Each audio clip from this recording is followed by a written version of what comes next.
উপরের ছবিটা দেখেন, উনি আমাদের দেশের প্রধানমন্ত্রী।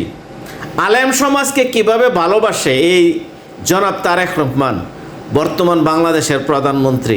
আসলেই সত্যি, যেদিন থেকে দায়িত্ব নিছে আলেম সমাজকে, ওনার ইলেকশনের যে প্রতিশ্রুতি ছিল, যে একটা রাজনৈতিক দলের যে ইস্তেহার থাকে যে আলেম সমাজকে অথবা ইমামদেরকে উনি সম্মান করবেন অথবা বেতন ভাত্তা দিবেন।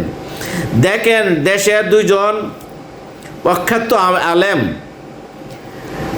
এদেরকে একটা প্রধানমন্ত্রী চেহারে বসে থাকলে আইটে গিয়া পিছনে হাত বুলাইয়া দেওয়াটা, এটা এক বিরল ঘটনা বাংলাদেশের। অথবা কোনো প্রধানমন্ত্রীর কাছে যা মানুষে, আর প্রধানমন্ত্রী হাইটটা হাইটটা তাদের এই অবস্থা, এটা কিন্তু একটা বাংলাদেশে বিরল একটা ঘটনা।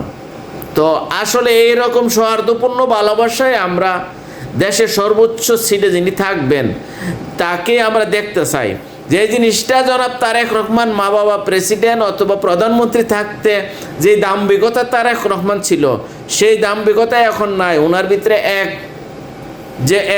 প্রজার এবং রাজার যে নীতিটা, ওনার যে মনের ভিতরে যে একটা ভালোবাসা, অথবা ওনার যে কত পরিবর্তন হয়েছে, এটাই শুধুমাত্র প্রধানমন্ত্রী না আসলে, ক্ষমতার মসনদে না বসলে আমরা বুঝতে পারতাম না। ধন্যবাদ সবাই, যার যার অবস্থান থেকে আমরা যেন সেই রকম হই।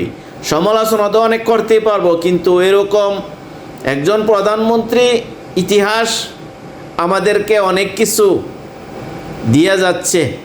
দোয়া করে এরকম প্রধানমন্ত্রীর জন্য প্রত্যেকটা দেশ এবং জাতির জন্য কল্যাণে আসে।